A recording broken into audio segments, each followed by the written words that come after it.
Whatever heart in me was making me numb. I felt like this was happening to someone else. Someone I was watching on television. I couldn't think. Couldn't focus. There were only empty sheets of paper here. No manuscript pages.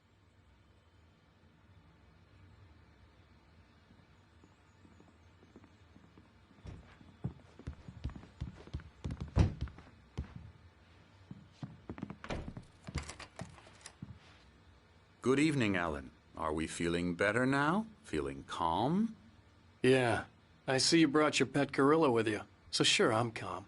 I get the message. Loud and clear. Quite right. That's the spirit. You're being very brave, Alan. I understand you're confused. I would be more concerned if you weren't suspicious of me. I don't blame you for it. Big of you. Now, why don't you come with me? We'll reacquaint you with my clinic and go over everything you might have forgotten. Little walk and some fresh air? Yes, it will do you good.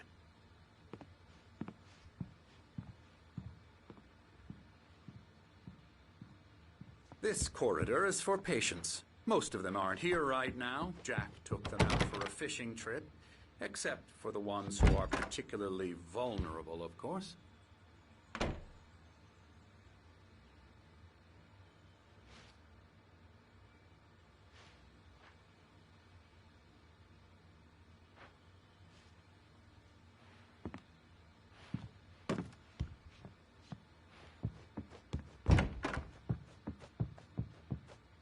I encourage creativity as a part of the recovery process here at Cauldron Lake Lodge. I specialize in treating artists. I bet you do. Splendid, Alan. I honestly believe we can get this thing under control if we work together. This way, Alan.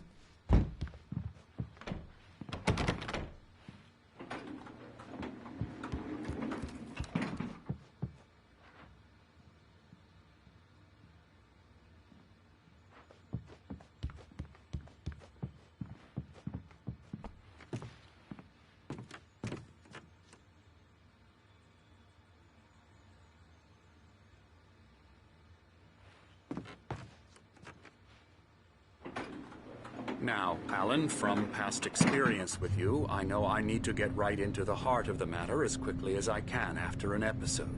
So I'm just going to say this. Alice is dead. No. You're in a very vulnerable state until you understand and accept this. Alice drowned, and you couldn't face that. You're suffering from hallucinations, paranoid delusions, unusual thinking, an obsession about light and darkness, a feeling that everything revolves around you, your thoughts and dreams. Your mind has constructed an elaborate fantasy scenario in which your writings are affecting reality. She has been kidnapped and supernatural forces of darkness are trying to stop you. We go this way, Alan. I wasn't ready for another shot, so I went along with it. He had to be lying. But under the influence of the drug he had given me, I had to fight not to believe his words. It's all in your head. You've been making it up. Apart from the tragic accident with your wife, no one has been killed. Your delusions are just a manifestation of your subconscious mind trying to protect you from the too painful truth. Unless we fight the fantasy, it will return. I know the instinct is to resist me, but think about it. Doesn't this make far more sense than the insane supernatural conspiracy you have concocted in your mind? You're a skeptic by nature. We both know this. Everything can be explained logically.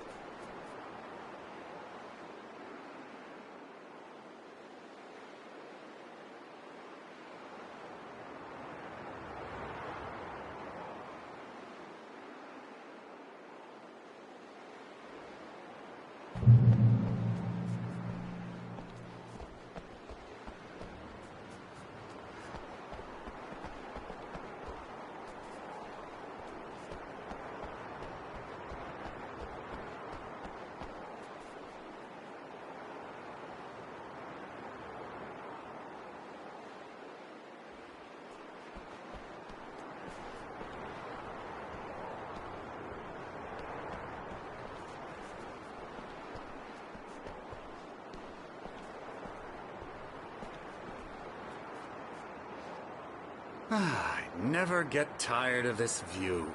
Very inspiring, isn't it? Cauldron Lake spread below us. I could see Mirror Peak on the other side of the lake. I thought I could make out the spot where Diver's Isle had been when I arrived with Alice. Now there was nothing but waves. It seems there's a storm coming. Funny, I don't recall there being a mention of that in the weather forecast. Well, no matter. This way. Follow me. Alan, what I'm telling you is good news. Right now we're in control. Every time you have a relapse, it gets more and more difficult to resurface from the dark depths of your imagination. Not surprising, considering your profession. Imagination is what you work with. After all your nightmares, this should come as an immense relief to you. If it doesn't, why is that? Because I'm lying? Or because you don't want to admit that you're not well? It's very natural for you to think of me as your enemy. It's part of the illness. I let him talk. After all, Hartman obviously loved his own voice. His words echoed madly inside my head. But I dug my nails into the palms of my hands to stay focused. You need to work with me. Once you accept that, we can begin the journey towards your recovery. Come along. Let's go inside.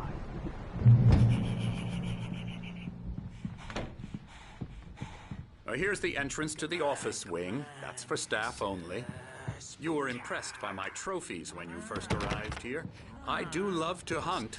The great outdoors, man versus nature. It's wonderful stuff.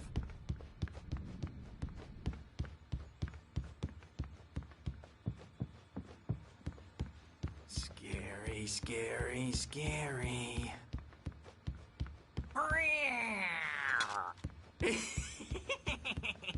Emerson.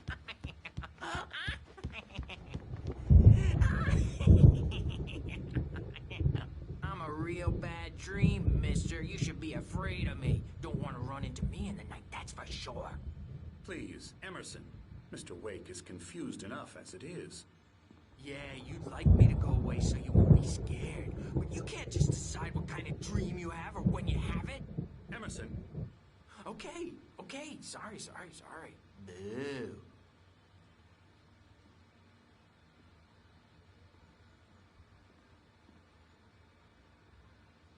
Elbow strike. Ooh, yeah. I'll get him to the head.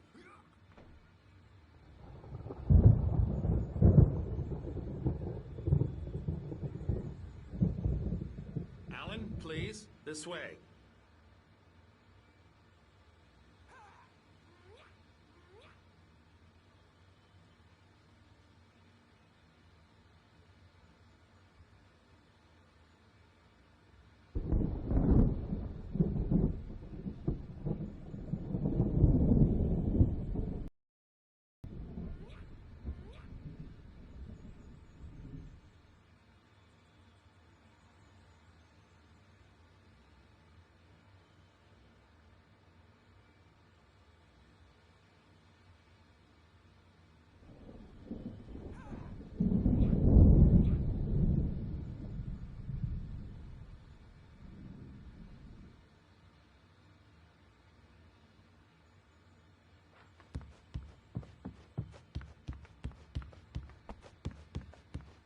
Hartman had mentioned that the power had been acting up. Maybe that was the reason for the generator and the work light on the balcony. The generator hadn't been activated, and there was no key.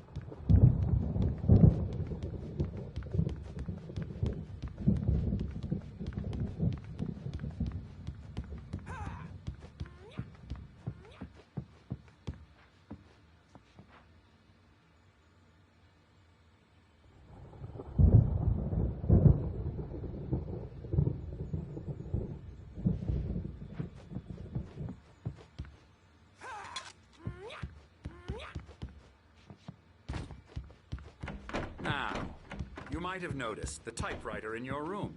You've been writing as a part of the therapy. As soon as you feel up to it, you should continue. Oh, hello. I've painted you. Okay. I was just struck by inspiration a couple of days ago. Dr. Hartman wanted me to paint landscapes, and that's what I was doing. But now I've been doing these things, a lot of them. The images just keep coming. Dr. Hartman likes them. He has them in his office. Yeah? He's very proud of me. He says I'm getting much better. I think I'm getting better.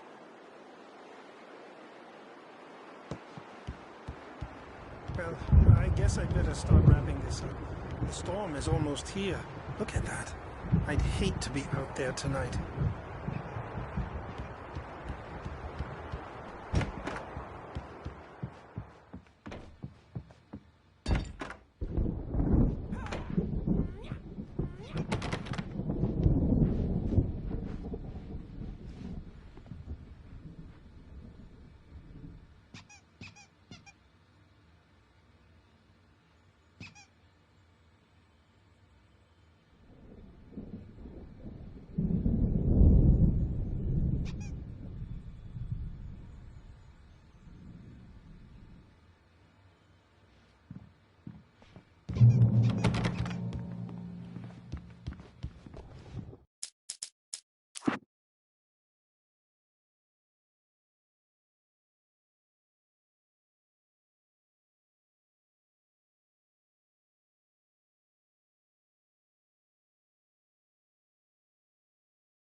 My rheumatism's killing me.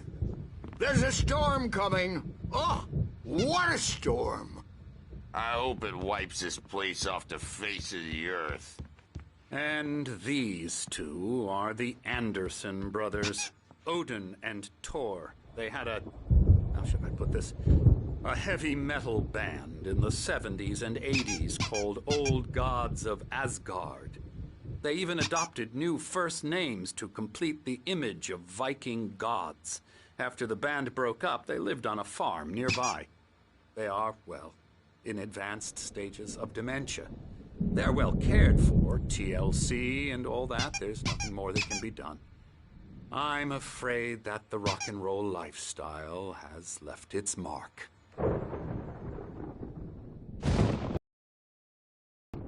I'm so sorry to cut this short for now, Alan. The power has been acting up. I'd better go check on it. We'll continue this soon. Meanwhile, when you feel up to it, return to your room and try to write. It really is for the best. Don't you think? I'd like to bash his head in with a hammer. Oh, he'd love to fish out our secrets, but he has no clue. He's not crazy enough. Not crazy like us, Sonny. Yeah! Being crazy's a requirement, Sonny. Who else could understand the world when it's like this? It takes crazy to know crazy. That's the sanest thing I've heard in a while. Zane! You're all right, Tom. Hey, we like him, don't we, bro? He's got to go to the farm. The Anderson farm. Valhalla! We wrote it all down, lest we forget. A crash course. All you need to know to get your head right. You need to find the message. Here, Sonny, here's something for you. Gave me a rash, but I kept it safe from these bastards. My head was... Zane could feel the poems, taking form, shaping things. As he experimented, he imagined he could almost feel the power surging through the keys of the typewriter. It exhilarated him. But there was fear, too. If not for his young assistant Emil, he would have given it up. But Emil convinced him otherwise. He, too, had a way with words. Up, or according to Hartman, I was sinking back into the fantasy. I was convinced he was lying to me about everything. Crazy or not, the Andersons made more sense. Tom, got any booze on you? Yeah, no. We have a stash of the special stuff at the farm. Our own formula. Local ingredients. Medicine clears your head right up. Makes you remember like Moonbeams on the brain. Oh, I just noticed! Leather patches on the elbows? That's not very rock and roll. Tom just lost is all. Baba Yaga got to him too, the damn witch. She used us all. Taken from all of us. Took my thunder, the witch. And my ravens, what were they? Memory and thought, the hag. She took something from you too, didn't she? That's what she does. We're better off. This place, the lake, it gives you power. If you're a creator, an artist, a god. Nightmares shifted in their sleep in the darkness of the lake. Yeah, that's the one. She makes sure it comes out twisted and raw. Just ask the lamp lady. She knows what happened to that other rider. She's been using you, boy, and you let her. You went and opened the door for her, didn't you? Now, it was already open a crack. And whose fault is that? We're morally corrupt, disease-ridden, old and stupid. Doesn't mean he had to open it all the way, goddammit.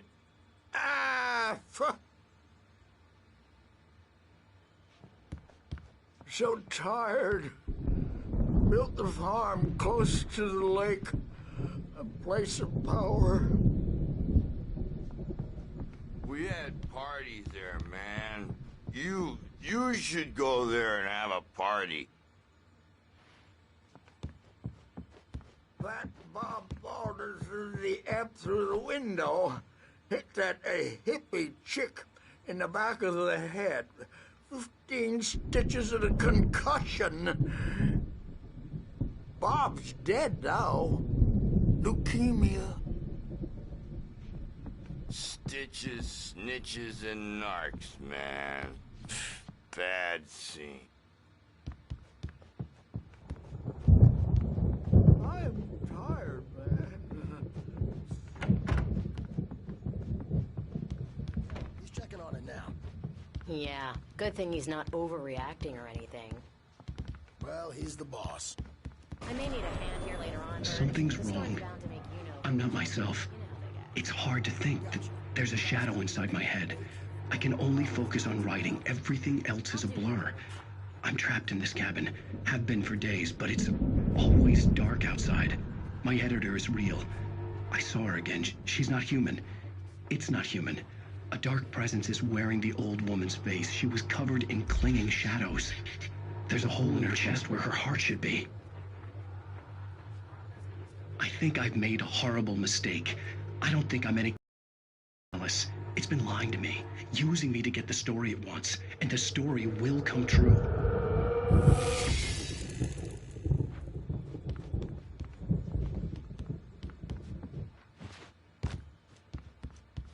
Hey, Wake, why don't you humor Dr. Hartman and give the writing a shot, huh? Typewriter's in your room. You can get to your room by those stairs, Wake. The doors were locked. Hartman and the nurses would have keys, but there was no way to get my hands on them.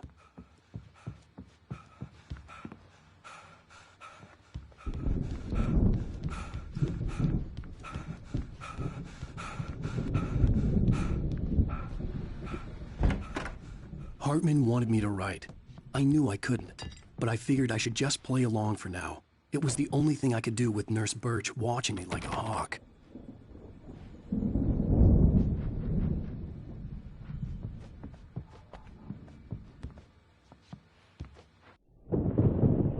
The white glare of the blank page in front of me hurt my eyes. My hands began to shake uncontrollably. Everybody calm down. Put that down. Bert, I need help. Hey, Wake, you stay here. I'm gonna go see what's up. You just keep doing what you're doing. Be cool, okay?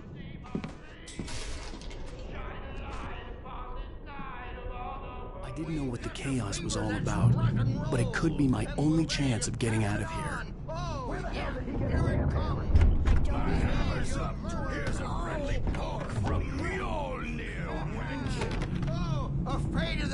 Nazi brothers, are ya? Not so weak now, are we? Well... Hartman kept talking, giving Barry the grand tour, clearly proud of the place. He went on and on about his hunting trophies, and Barry was impressed. But he was here on business. He raised his voice, cut through the monologue. "Hey, Hartman, where's Al?" Hartman stopped in mid-sentence, annoyed at the interruption.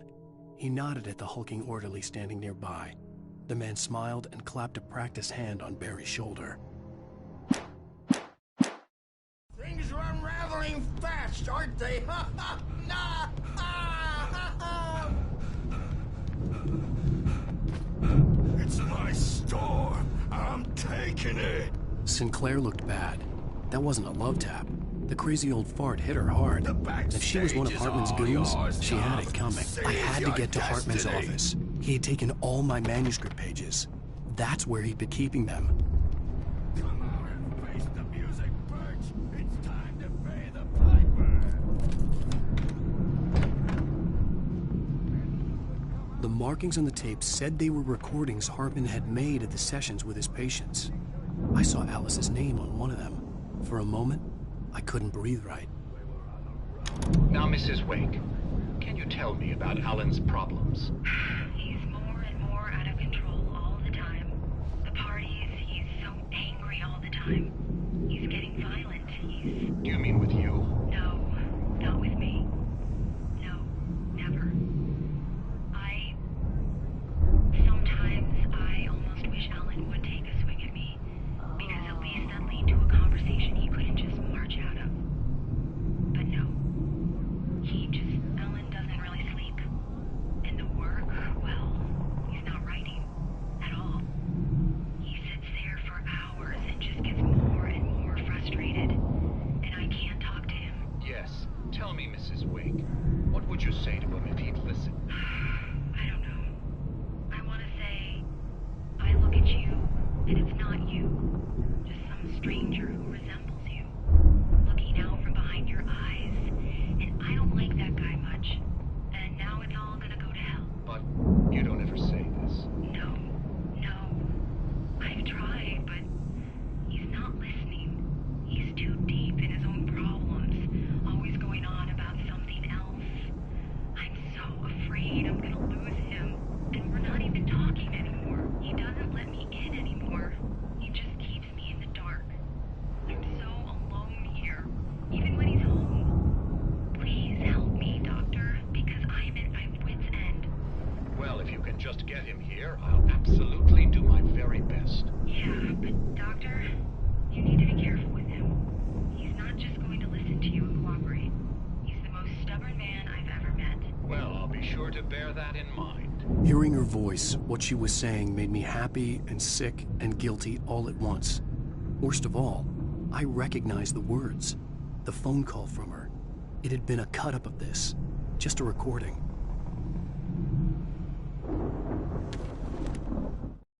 Hartman wasn't happy. Maude could see it in his eyes. He quickly lowered his own. He had made a mess of it, and he knew it. The shame of failure was hard to bear. He hadn't expected Wake to say he needed more time, and he blurted out 2 days, less than Wake had asked for to show him who was in charge. But that wasn't part of Hartman's plan.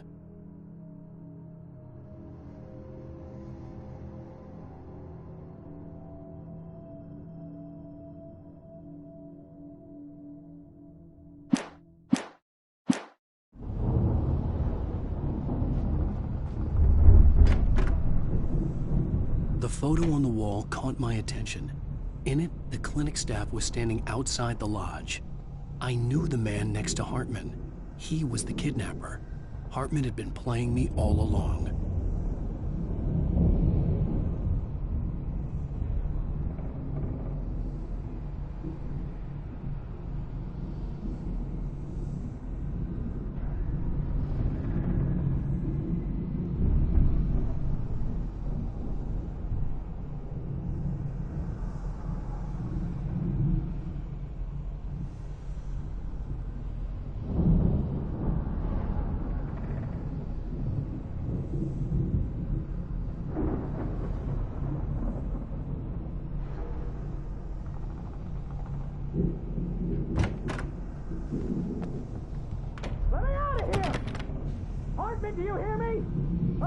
Do your crazy quack ass to sled! Barry? Barry! Man, am I glad to see you. We need to get to Hartman's office. It's right next door. You okay? Yeah. I mean, no! The cops found me at Rose's trailer, but they didn't hassle me too much. I'm obviously a victim in this, and I demanded to be treated as such. Or else I'd sue their asses. Speaking of asses, that Fed gave me a real hard time, but I had no clue where you were. That guy's crazy, Al. But he let me go, and then I get a call from Hartman, that son of a bitch, who tells me you're here, and I should come pick you up, but when I got here, 2 goons clobbered me and stuck me in there. What's with the cutout? I stole it from the diner to piss off Rose after what she did to us. That'll teach her. Yeah, that's a harsh punishment. Come on, pal, we gotta get going.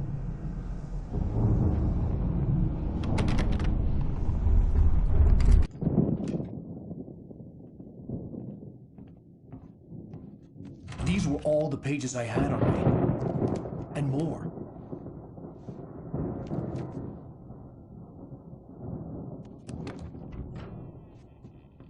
Alan, please. You're sliding back into the... Tell me one more lie and I'll shoot you in the face. Ah, well, it was worth a shot. Really, Wake, come on. Let's work together on this. You have no idea... Hartman, shut up! Barry, get out of here. I'll catch up with you. Get a car. Oh, Al, let's just... Go! Wake, listen to me. This is a mistake. Don't you see? Together we can create something absolutely wonderful. With your ability and mine.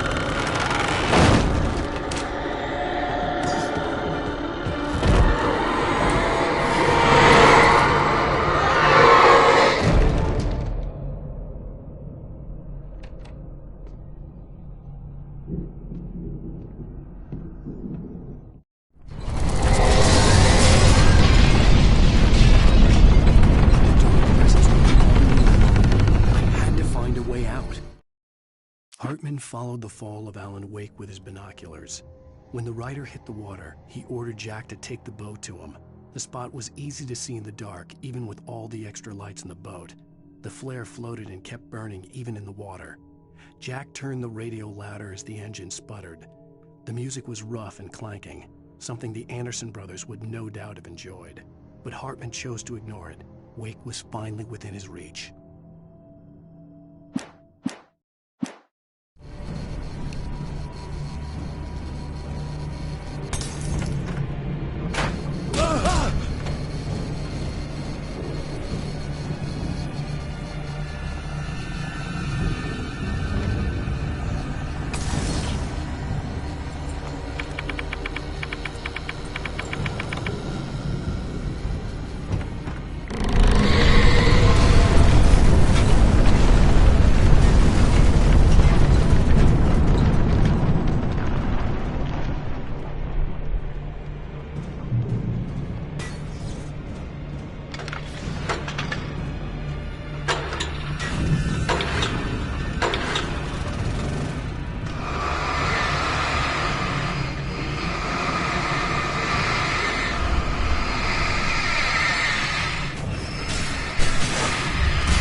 Hartman knew he was no creator.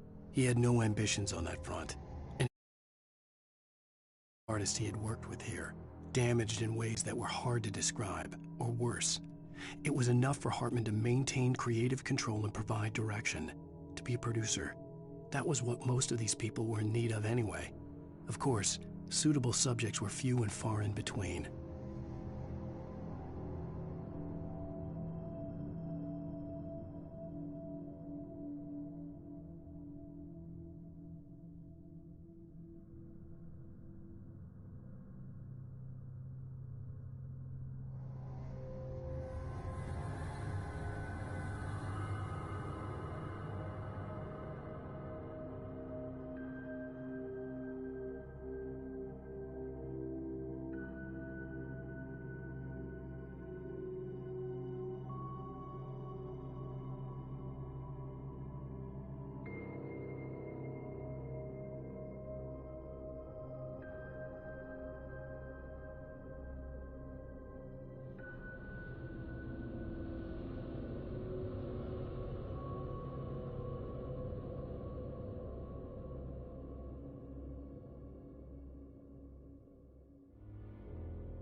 Not tonight.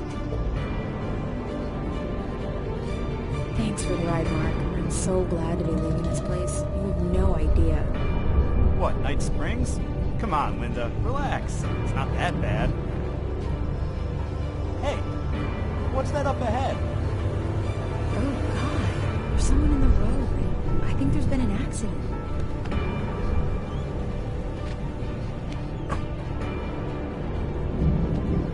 Are you all right? Oh, no, Linda! Oh, no! It was me on the road! Wait! Tell him to watch out for the truck! Watch out for the truck! My God, Mark?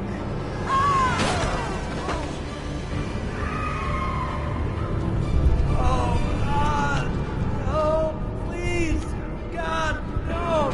Linda! Linda! Thanks for the ride, Mark. I'm so glad to be leaving this place. What, Night Springs? Come on, Linda. Relax. It's not that bad. Hey, what's that up ahead? Oh, God. There's someone in the road. I think there's been an accident.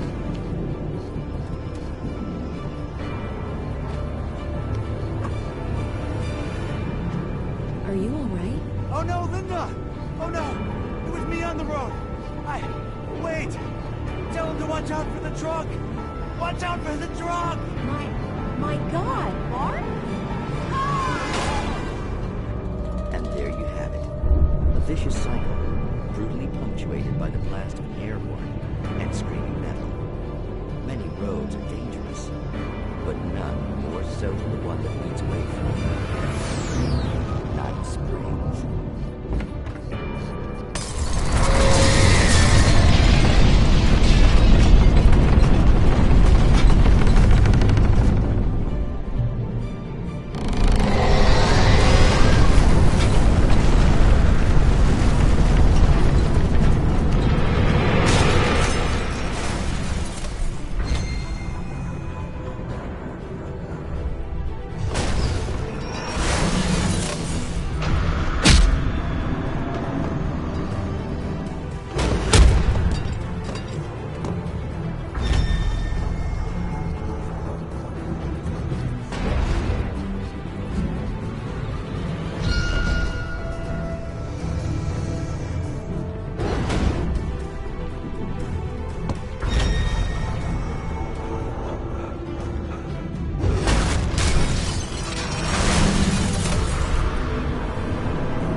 Found the car, but the gate's locked. You're gonna have to go through the hedge maze over there.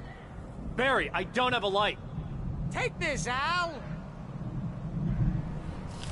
Oh, God! Look at the house, Al! Look out!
Jeez, Al! The house looks bad! Let's get out of here!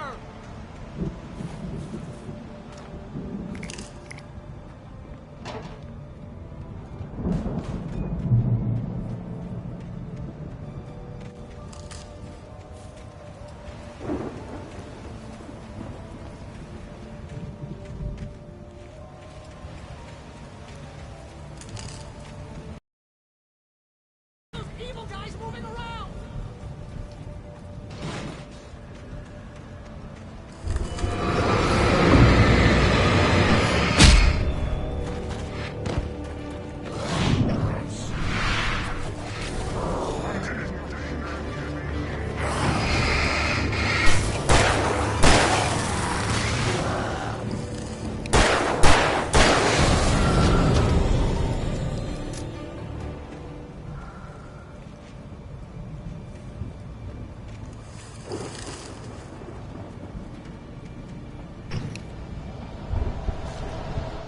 I stared at the Viking paraphernalia that littered the area, surrounding an unlikely centerpiece. A full-size stage complete with an impressive sound system with all the trimmings, including a dragon. It took a special kind of crazy to build something like this in a remote field. When the sky split open with a deafening boom and the music started blasting, it felt strangely appropriate.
Hartman hurried down the corridor. He had disliked leaving Wake when he was surely at his most susceptible to therapy. But this was not an ordinary storm. Wake had been writing, and he had woken something up in the depths of the lake. Now, it was coming for him. Hartman had naturally prepared for a situation like this. The idiot brothers would keep Wake distracted while Hartman double-checked everything, just to be sure.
Mott knew that Wake was smarter than him.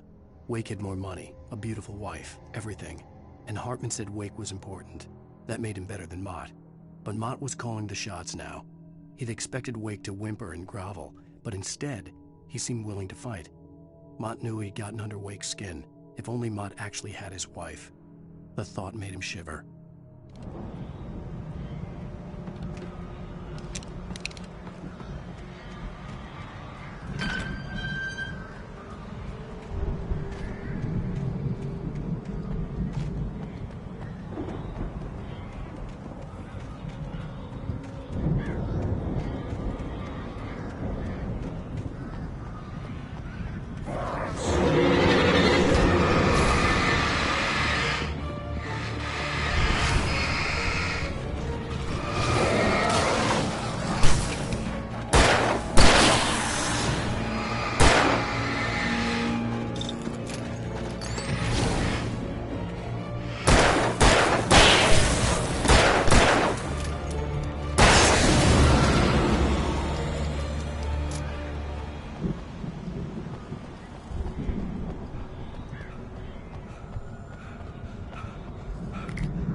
For the moment, Barry was just glad he had survived the fall. He had been separated from Al, and there was no easy way to climb back up. He told himself he'd be okay in the gloomy forest at night. He would just have to wait for a while for Al to find his way down. Barry turned when he heard the heavy footsteps and saw the movement. The man-shaped shadow lunged at him from the bushes, an axe held high. Barry screamed and threw up his hand. The world exploded.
Hartman watched as Wake's features slackened.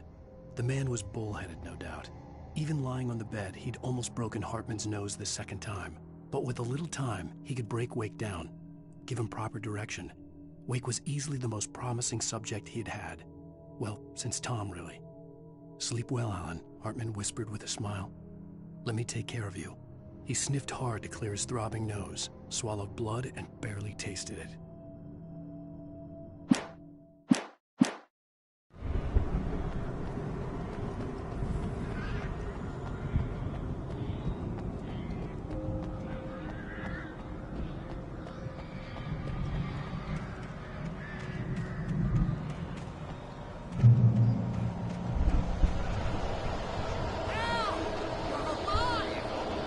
Let's get out of here.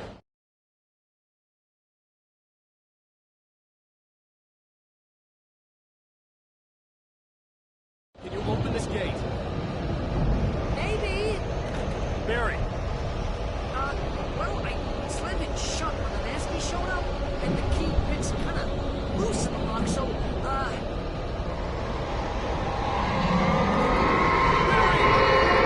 find it, don't worry about it!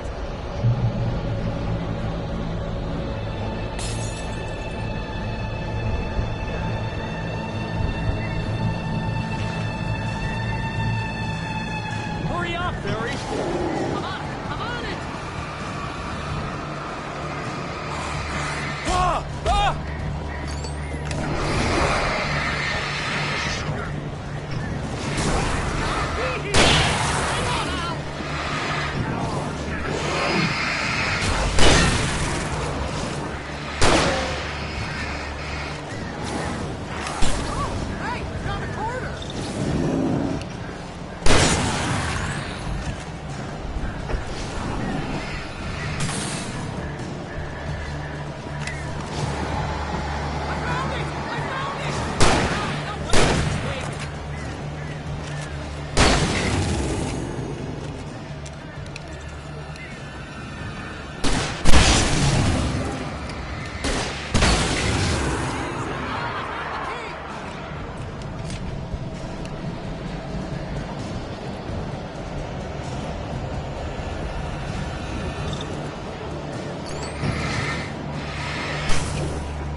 For the nearest, "You're now leaving Bright Falls. Come back soon" sign. We're going to the Anderson farm. I knew you were gonna say something like that. You know what? You owe me big time for this. When this is through, if we make it, I don't care what anybody says, I'm done with darkness. You're gonna buy me a tanning bed as a gift, and I'm gonna live in it.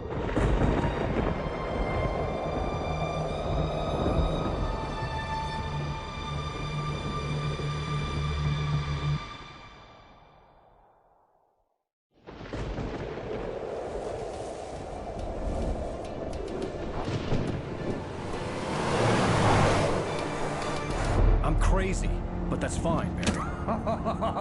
Oh, you got that right, Al. You're barking mad. You are by far the craziest... But maybe that's inevitable when you deal with crazy stuff like this. It helps. This is happening, Barry. Alice, they never had Alice. She's trapped in the darkness at the bottom of the lake, but she's not dead. Al, how can you know that? I know, Barry. I can... Al, No, listen. I can bring her back. I can find her. There's something special about this place. The lake, it does something to the works of art created here. It makes them come true. But there's a catch. The dark presence, whatever that thing is, twists it to its own ends. That's why all of this is happening. It's using my manuscript to take over everything. Al, I believe you. It happened to Thomas Zane before, it happened to the Andersons. I believe you. Crazy or not, you're not delusional. Weird shit's going down. That's a fact. I'm on board, man. I'm with you. The Andersons knew about it, but they were too far gone to tell me with all the drugs they were on. But they wrote it down. There's a message somewhere at their farm, Barry. We just need to find it. Look out!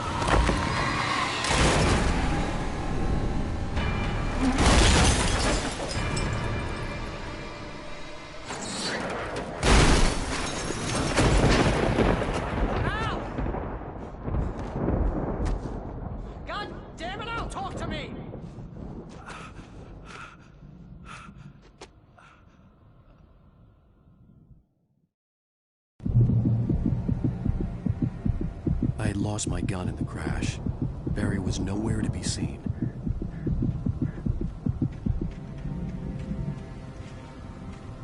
Barry! Barry! Oh, man, you're okay! Jeez, it's good to hear your voice! I was trying to get out of the car, but the ground gave way! Man, what a drop! Don't worry, your cutout is fine. Forget that! Are you okay? I hit some bushes, didn't get a scratch. There's no way you can climb down, though. It's like a sheer wall. Al! There's something moving down here! Barry, it's a taken! Use a flare, Barry! Yeah! Barry, are you alright? I'm good, Al! I'm great! Guess you never messed with anyone from New York City before, huh?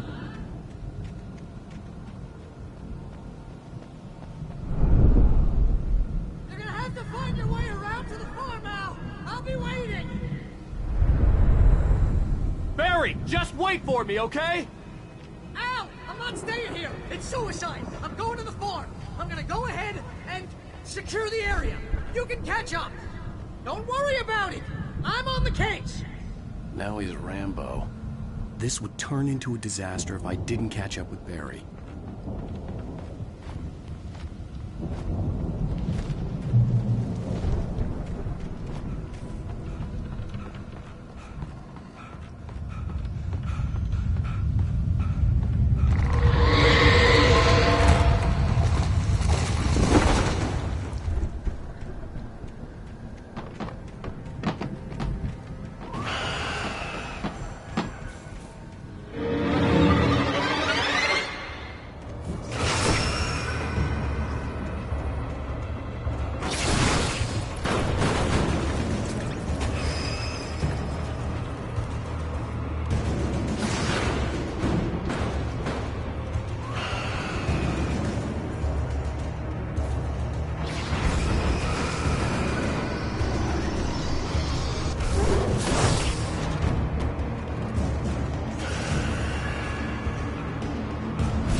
When he stopped the car at the Anderson farm, Walter felt relieved. Oblivion was close at hand. The brothers wouldn't miss a jar of moonshine or two in the booby hatch. But then he saw the man on the porch, and he knew who it was. Driving for his life and knowing it was useless, he didn't realize he was crying until he couldn't see the road for the tears.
Crawled over the gate.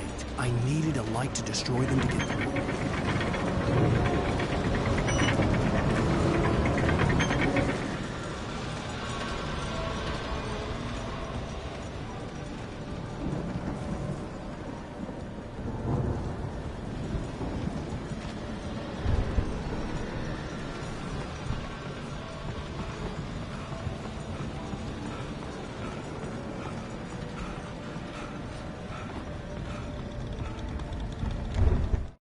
Agent Nightingale stared at the passed-out rider. The man was sleeping off one hell of a night. Nightingale felt a stab of envy at Wake's oblivion, but he had a job to do. He put the gun to Wake's head and almost became a murderer. His hand shook and his throat felt tight and dry. Biting his teeth, he tried again to pull the trigger. He lost the nerve. Wake stirred. Nightingale would have to settle for an arrest. I hoped there'd still be a working generator somewhere around here to power up the old lights by the gate.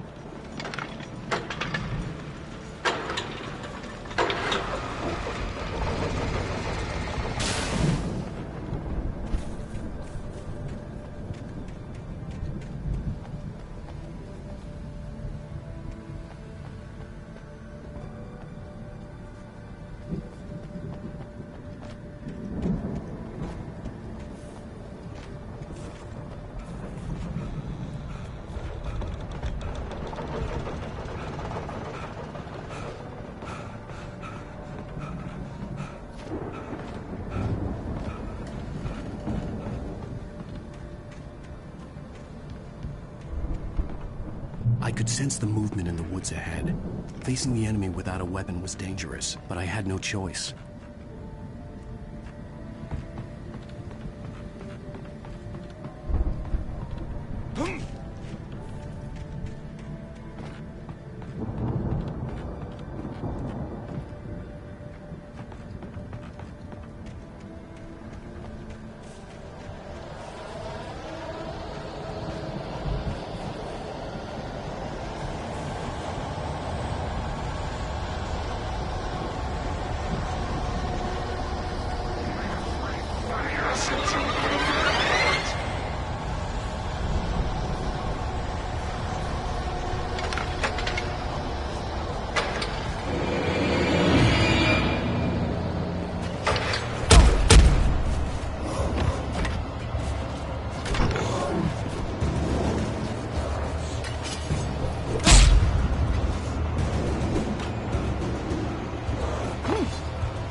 I could sense the movement in the woods ahead.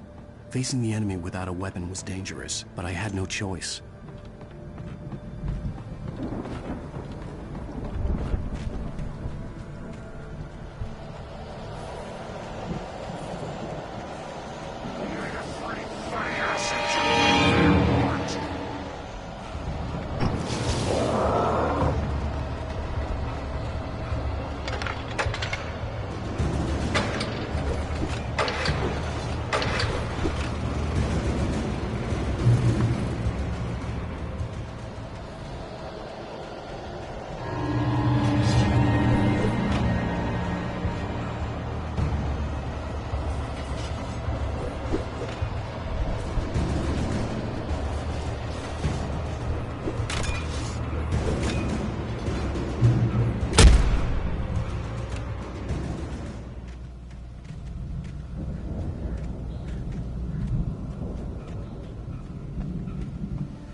Was driving away from the farm, headed in the same general direction as I was. For all I knew, it was Barry, caught in the consequences of leaping before looking.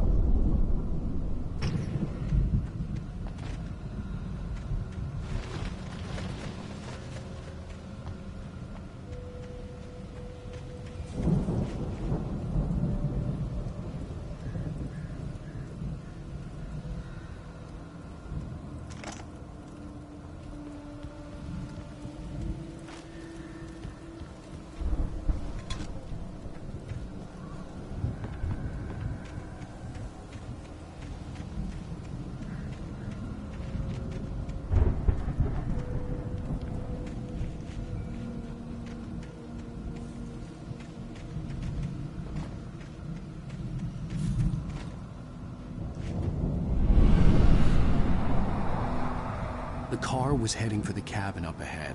It wasn't far. If it was Barry, I would see the damage soon.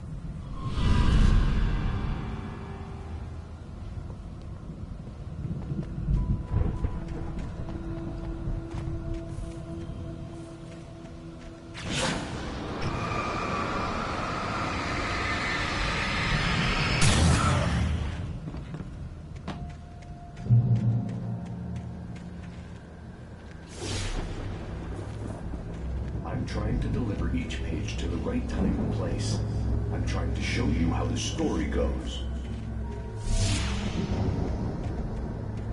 I had seen glimpses of the light before. I had seen it in my dream. It was a strange spaceman or a diver in a bulky suit. He was the one who'd been placing the pages on my path. The dark presence followed the choreography laid out to it in the manuscript, growing stronger and stronger, moving like a storm from one scene of destruction to the next. But it was still bound to follow the story and chained to the dark place it came from. When the story reached the end it longed for, it would finally be free.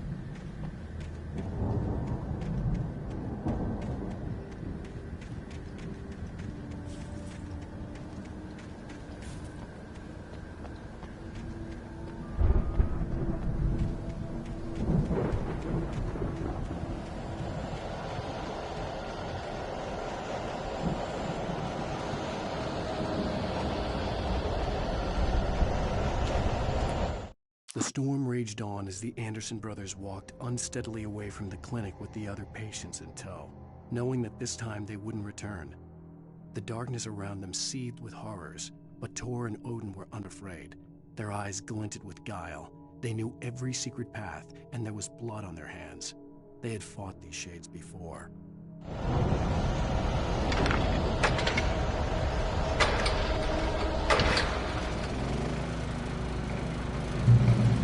Someone had left a gun behind. Now I had a fighting chance of reaching the farm.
no sight of the driver.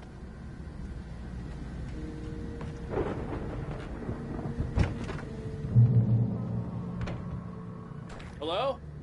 Anybody here? Barry! No! Danny, you're not! Please! What are you? No! Don't! I'm sorry!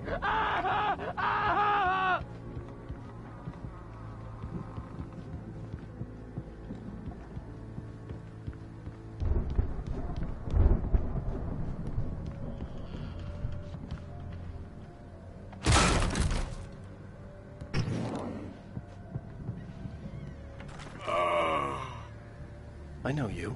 You were in jail the other day. I went to the farm again for the moonshine, you know? It makes you see.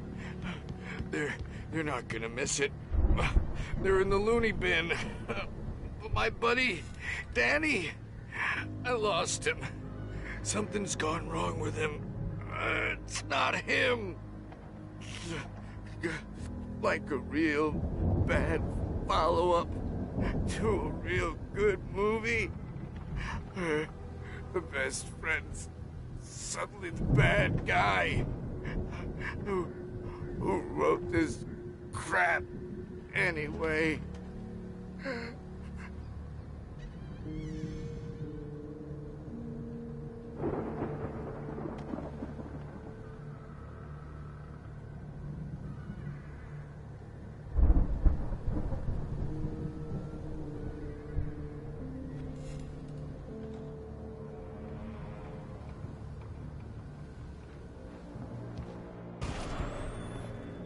I've run through every possible course in my head.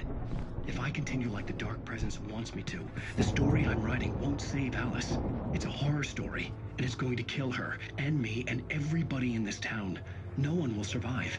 Darkness will consume everything. This is what it's wanted all along. It will be free, unstoppable. It used Alice to get to me, dangled her in front of me to keep me going. It was never going to release her. I'm going to change this. I'll escape. I've written myself into the story. I'm now the protagonist. This feels like a terrible risk, but it's the only way to save Alice. I'll be bound by the events of the story just as much as anyone else who's been woven into it. The story must stay true for this to work. There have to be victims along the way, near escapes, cliffhangers. In a horror story, it can't be certain that the hero will succeed or even survive. He almost has to die. I'll write my own escape into the story next. I need help. Zane's going to be the one who'll help me. I'll make it happen.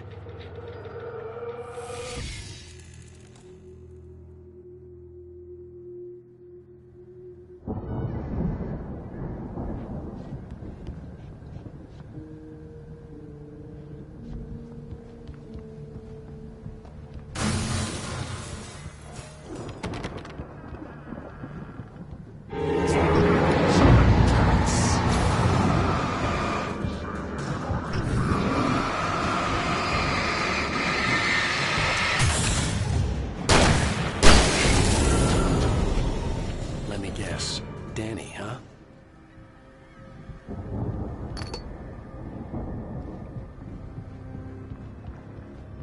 The front door was locked. The farm was still a good distance away. I'd need a car to get there fast.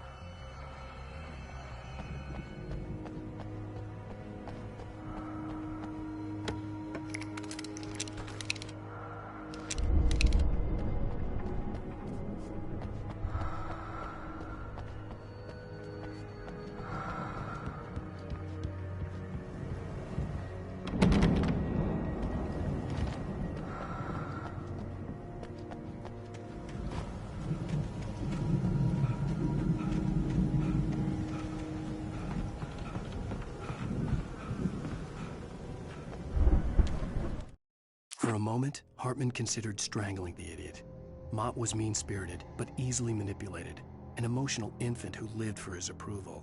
Wake, by contrast, was a far more difficult subject. Mott had given him too much leash. In 2 days, who knew what could happen? Hartman would have to find a way to rein him in, and quickly.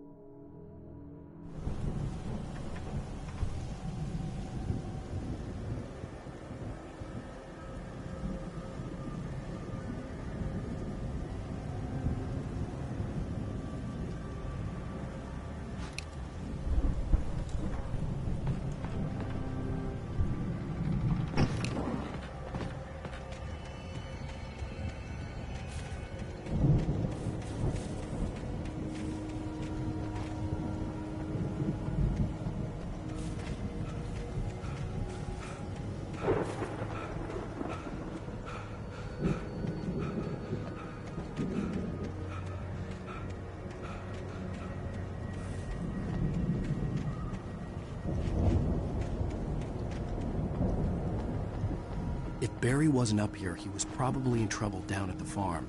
For a moment, I felt bad for doubting him. After all, I'd made it this far myself. But Barry was Barry.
Well, as I'm sure everyone's noticed, that storm we all felt coming is finally here. The boys at the Weather Service reckon it'll last until morning at the very least. Pertaining to that, let me read that missing persons alert again. The Sheriff's Department's still looking for a Caucasian woman, 30 years old, slim and blonde with blue eyes. She may be lost in the woods, and it's possible she's been injured in a car accident. If you see her, please make sure you get her indoors and call the sheriff. It's bad weather to be caught out in, so if you see someone in the area who maybe looks a little confused, give them a hand, all right?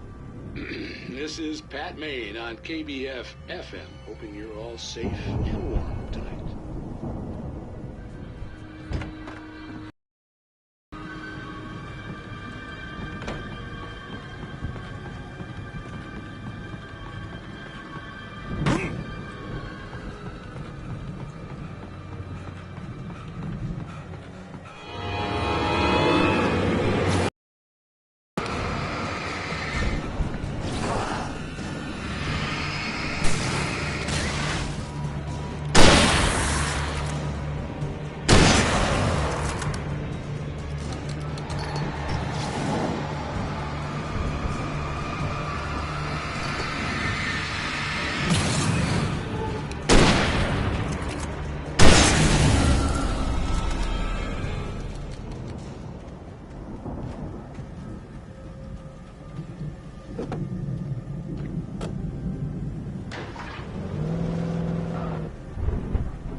I'd known the brothers used to be some kind of rock stars, but it hadn't really sunk in until I saw the stage.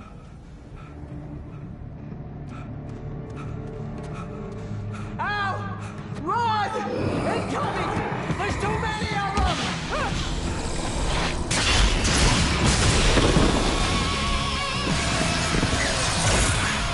God damn!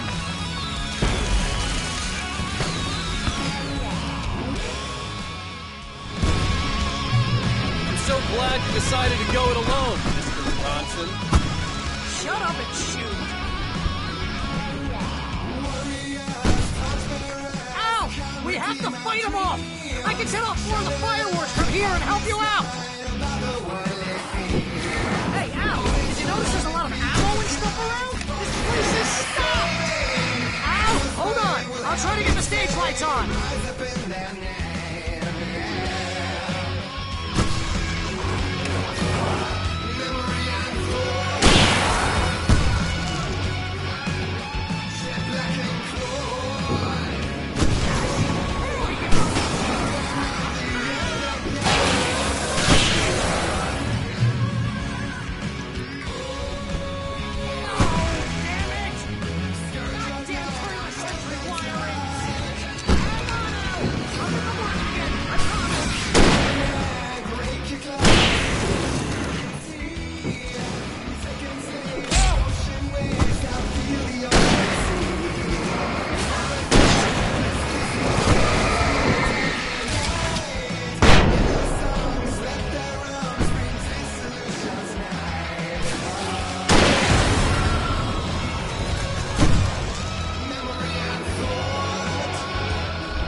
Bright Falls, rock and roll capital of America.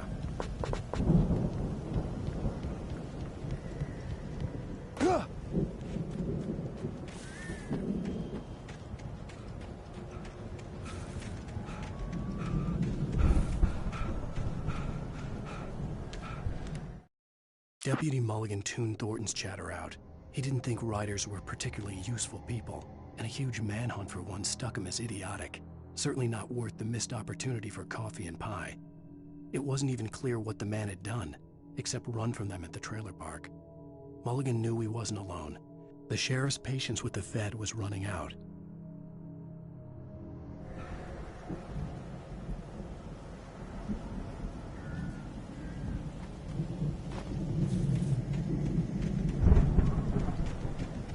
Hey, Al! This way to the farm!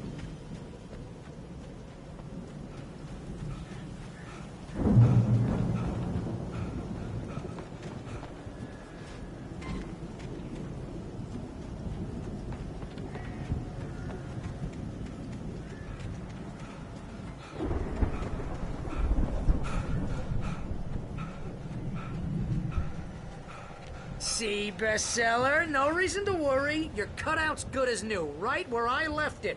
I'll come back for it once we have the place secured. Yeah, that's been my biggest worry all this time. We need to get this thing moved out of the way. This is as far as I got before they ambushed me.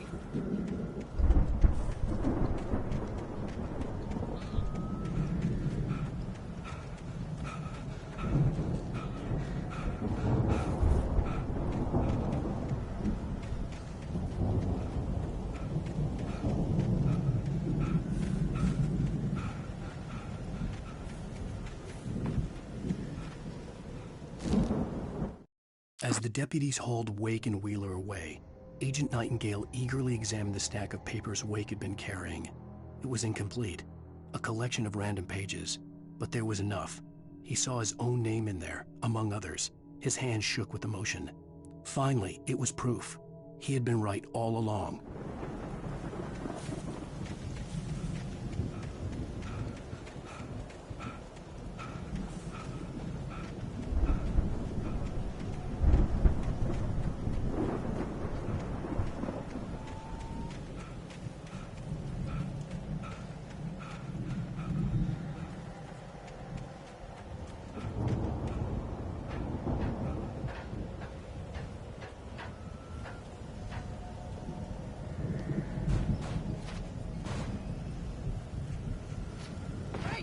Alan Wake here has something to say.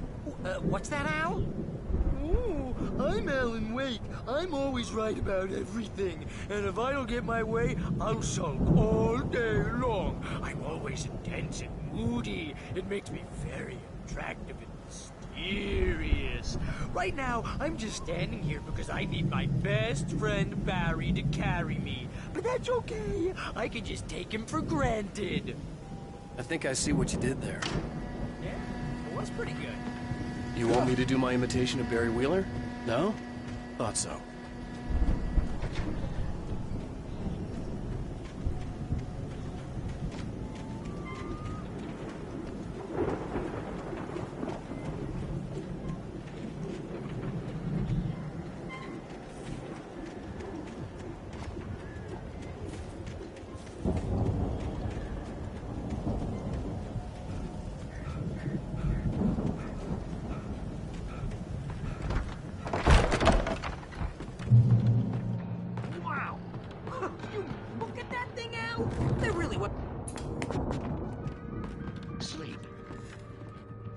Oh, Night Spring! Man, brings back memories. Hey, remember when I got you that gig? Your first real writing job. What got you started? Was this one of your episodes? In Night Spring. Tonight's episode, The Dream of Dreams. That's by someone else. We join Mr. Jones as he explores the endless dreamscape, only to be brought to a sudden stop by a decidedly mundane situation. A long line of people. Hey, Jones, right? Listen, we're gonna have to wait until His Highness over there is good and ready. Oh, wow. Who's that? You don't know him? What are you, new? He's the guy dreaming us. Well, not just us. He dreams everything. All of this. But wait, no. I'm the one who's dreaming. I'm asleep. Isn't this my dream? Oh, yeah. Sure. Get real, pal. You're just another dream. I'm a dream. You're a dream. The weirdo in the diving suit is a dream, and the girl made of smiles and sunshine is definitely a dream. But I'm pretty sure I'm dreaming this. Well, maybe you're a really confused dream. What am I, a shrink? All I know is I'm going with the smart guys, and they say that's the guy doing the dreaming. Right there. I don't don't know what that means. It means we keep him happy. No sudden falls. We make sure he has his clothes on when he goes out in public. No chases where the monster is nipping at his heels and he runs like crazy but his legs don't seem to get him anywhere. None of that. Because if he wakes up in a cold sweat... Yeah, precisely. So we wait till he wants to move on. Keep things nice and calm. Hey, something's happening here. Yeah? What's that? What? Can't you hear that? Oh, God help us, it's an alarm clock. Oh, it's you, isn't it? Please, man, I got a wife and kids. Please don't wake.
It's 1976. Madness reigns at the Anderson farm. Contrary to all logic, the headiest ingredient of their moonshine is unfiltered water from Cauldron Lake. The Andersons feel like gods. Odin can't stop laughing. He contemplates cutting his eye out. Tor runs across the field, naked, shrieking, hammer in his hand, trying to catch lightning. Their songs have power. Something ancient is stirring in the depths, coming back.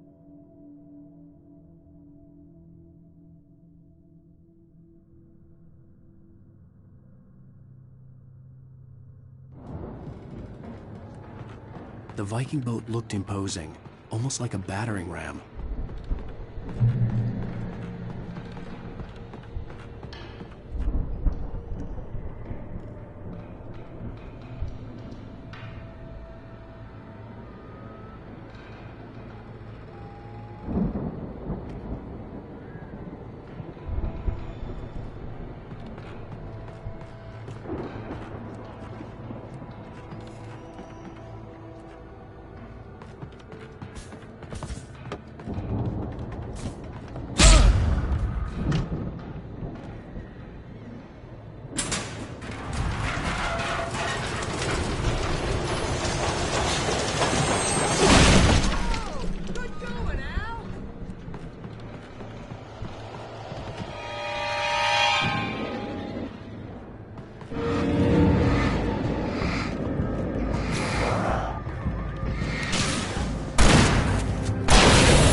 Wow! Those geezers had quite a production going on. Ooh, you know what, Al? If we make it through this alive, I'm gonna start representing them. Yep, sell this stuff online, maybe get a reality show going, release a new single. Be careful, Al!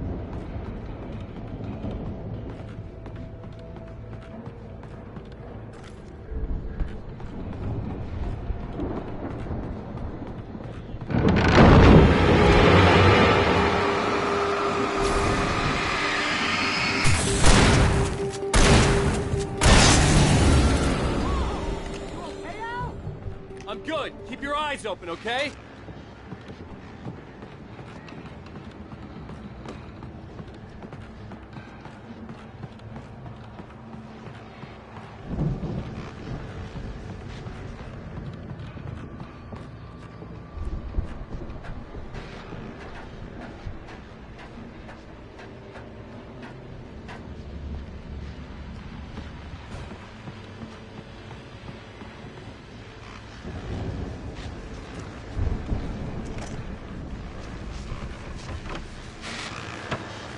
As you regular listeners know, I tend to work through the night, but I'm not the only one.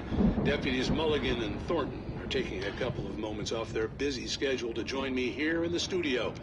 Boys, how busy are you now? Deerfest is almost here, isn't it? I bet that keeps you in business. Pretty busy, yeah. Actually, Pat, we've been real busy with other stuff, which concerns an ongoing investigation. We can't talk about that, Thornton. I wasn't gonna say anything. I was just saying we got, other irons to fry. And how would you compare your workload to last year's? Things have seemed relatively peaceful to me, but people do tend to get a little wild this time of year. Oh, it's wild, Pat. It's pretty wild. There's been all sorts of trouble this year. Vandalism, fighting, public disturbances. A lot of people gone missing, too.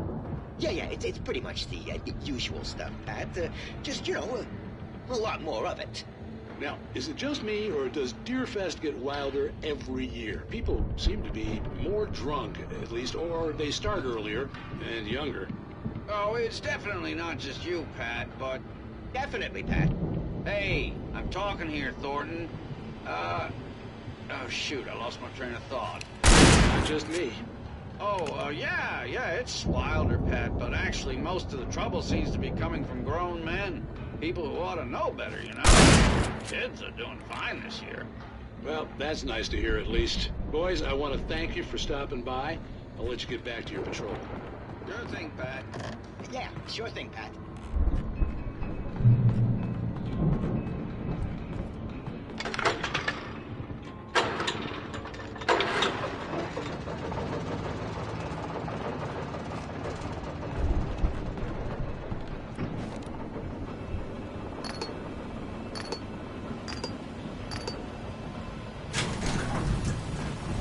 See the building that had to be the Andersons' home on the other side of the field. It wasn't far now. I wasn't worried about trusting the ramblings of two burned-out geriatric wrecks. They had the goods.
gonna have to work together to open this gate, Al. Looks pretty heavy. Ah! Hey, I think that's the farm on the other side of the field. We're almost there. This farm is a crazy place for crazy people. We should feel right at home then.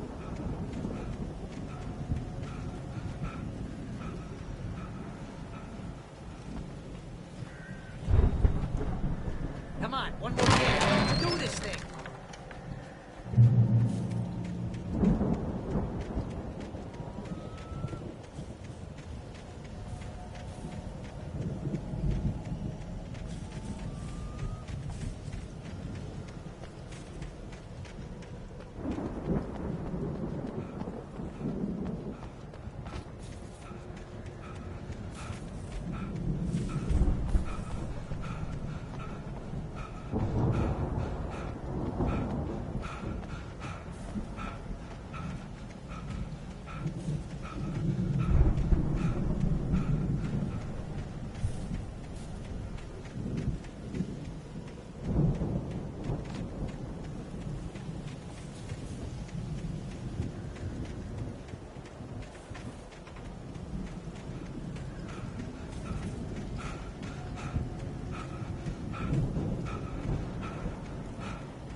Lights are out. Guess we better check the fuse box.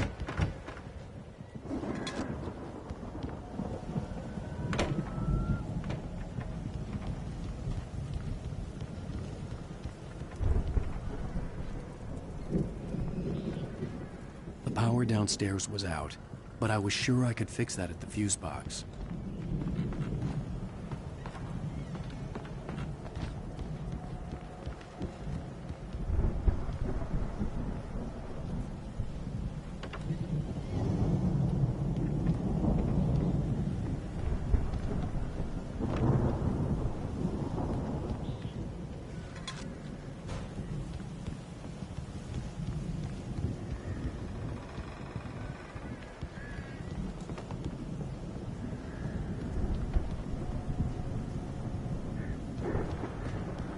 You know, this place looks kind of lived in. I thought the Andersons were a booby hatch. Yeah, I don't think they keep too close an eye on them at the clinic. They seem to slip away a lot so they can get wasted. Again, Alice's screams rang in the stillness of the night. I saw myself run toward the cabin, flashlight in my hand. I followed my past self. I was an out-of-body observer, a time traveler in a crazy drunken dream. This was the beginning. The night Alice had disappeared. The mystery of what had happened during the missing week was about to reveal itself. No kidding! Those guys sound awesome.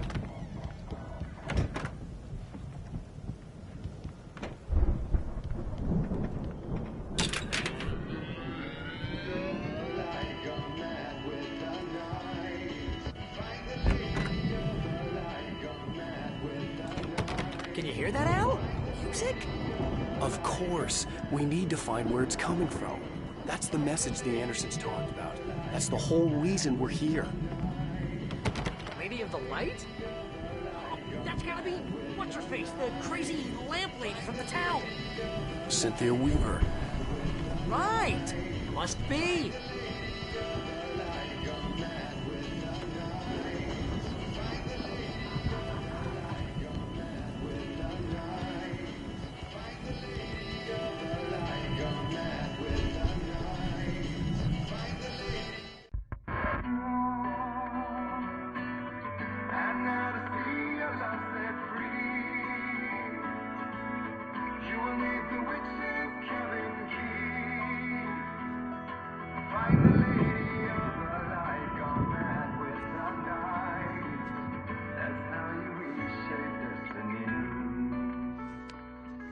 Okay. We need to find Cynthia Weaver. We'll stay here for the night and head back to town as soon as it gets light.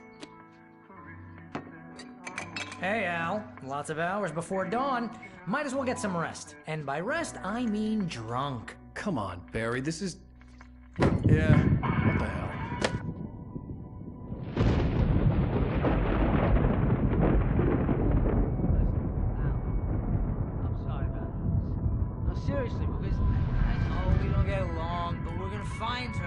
right? Even though you're a crazy bastard, I'm gonna stick by you, no matter what, ever, Al. Sure, like a brother. I'm a writer, goddammit. Correct. If I just wanted to, I could write 10 books a year. And they'd be the best books that year. No, you couldn't. That's right, I couldn't. But I could, because I'm a writer. What? What do they put in this stuff? I feel like my brain is coming out of my nose. I'm gonna get the recipe off those coots and be a booze millionaire. I just miss her, Barry. I just want her here with me. I know, Al. I know. It's gonna be okay. We're gonna make it okay.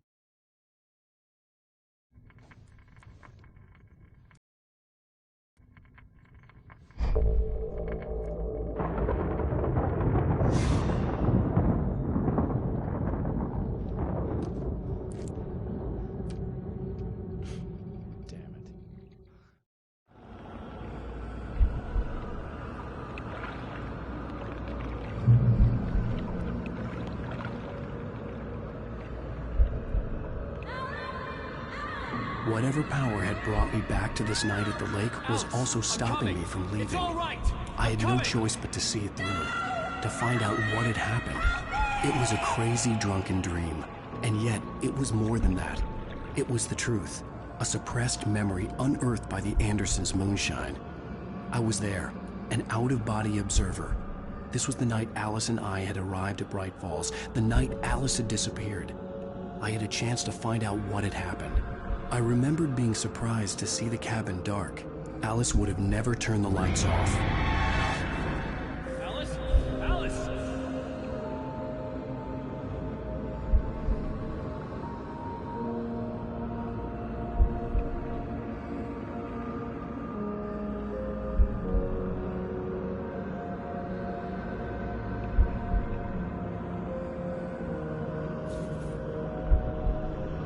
Beyond this lost memory, there was nothing.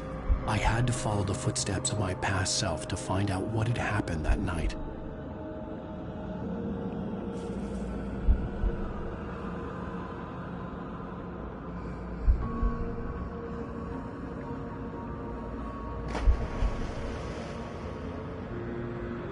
I remembered thinking I caught a glimpse of her form underwater, sinking into the darkness. Diving after her was the last vague memory I had of that night. After that, the next thing I could remember was waking up behind the wheel of the crash car and finding the first pages of the manuscript.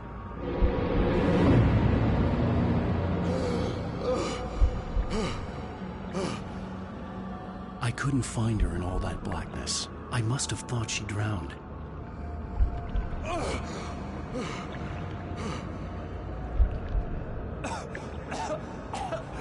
Alice! Jagger had Alice, and so she had me. Alice!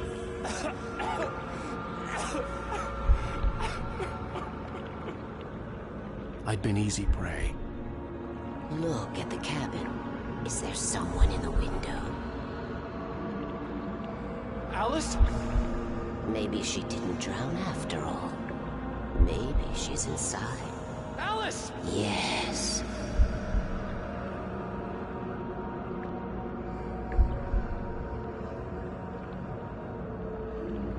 The dark presence had touched me. She had dug her nails into my brain and used me, made me her puppet.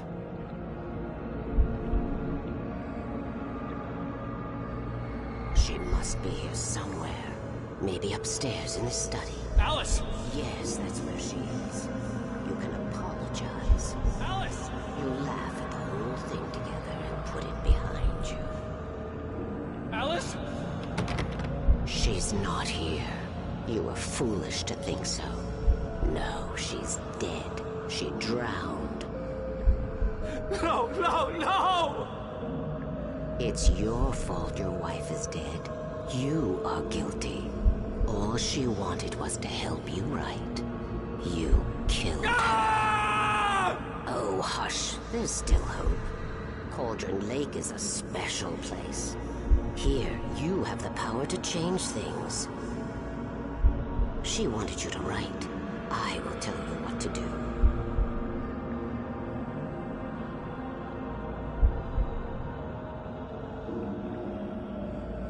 You can write her back. The story will come true, and all will be well again. She had Alice, and the manuscript was the ransom for her.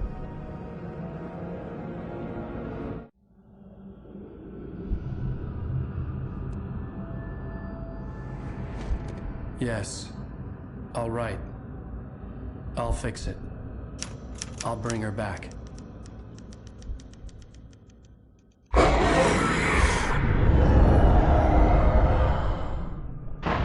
No. I wrote it. I remembered it all now. In the dark, I'd written for days, a week, almost a complete manuscript of a novel entitled Departure. Jagger had been my editor, whispering in my ear, making sure that the unfolding story would make her more and more powerful. I thought I was saving Alice. Even with the cobweb she put in my head, some part of me had been aware enough to write my escape into the story, to bring a light into the cabin to release me before I could finish, to interrupt the horror story before the ending, where darkness consumed everything and everyone. Zane was weak and far away, but I had written him into the story, and his light had been enough to set me free. It isn't here now. I'm here because it was written. I brought the light to set you free. You must hurry. It will know I'm here. It will be back soon. It stole the skin of my Barbara a long time ago. She looks so old.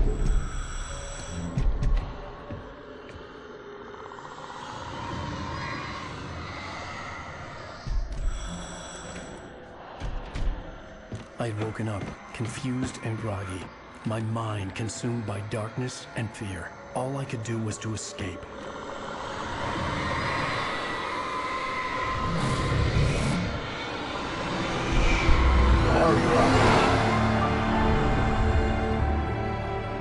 The week spent in the cabin had taken its toll. I was barely conscious, and fading fast. It had to have cost Zane terribly, thrown him even deeper into whatever dark place he now haunted. But he had managed to weaken the dark presence, kept me safe that night.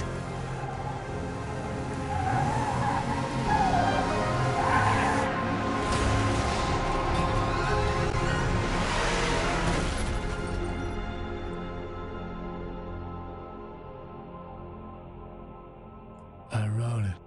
It's my fault. That's right, James Joyce. It's your fault, and you're gonna pay for it.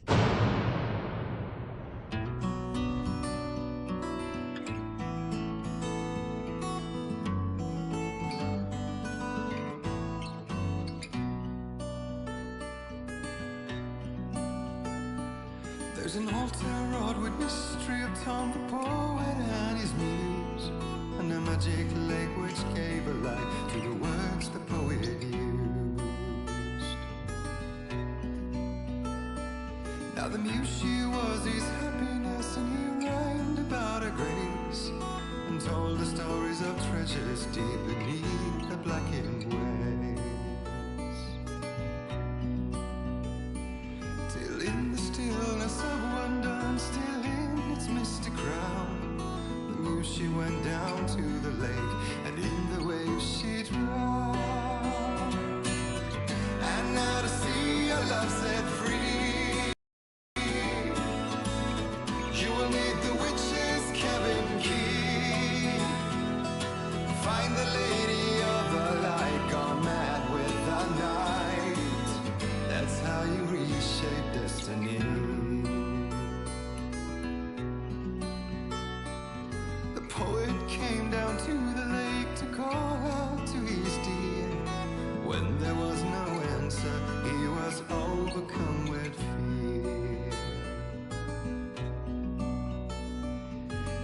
searched in vain for his treasure lost, and too soon the night would fall, and only his own echo would wail back at his call. And when he swore to bring back his love by stories he'd create, nightmares shifted in their sleep in the darkness of the lake. And now to see your love set free, you will need the witch's cabin key. Find the lady of the light still raving in the night. That's how you reshape destiny. In the dead of night she came to him with darkness in her eyes. We're in a morning gown, sweet words as her disguise. He took her in without a word, for he saw his grave mistake, and vowed them both to silence deep beneath the lake. Now if it's real or just a dream, one mystery remains, for it is said on moonless nights they may still haunt this place.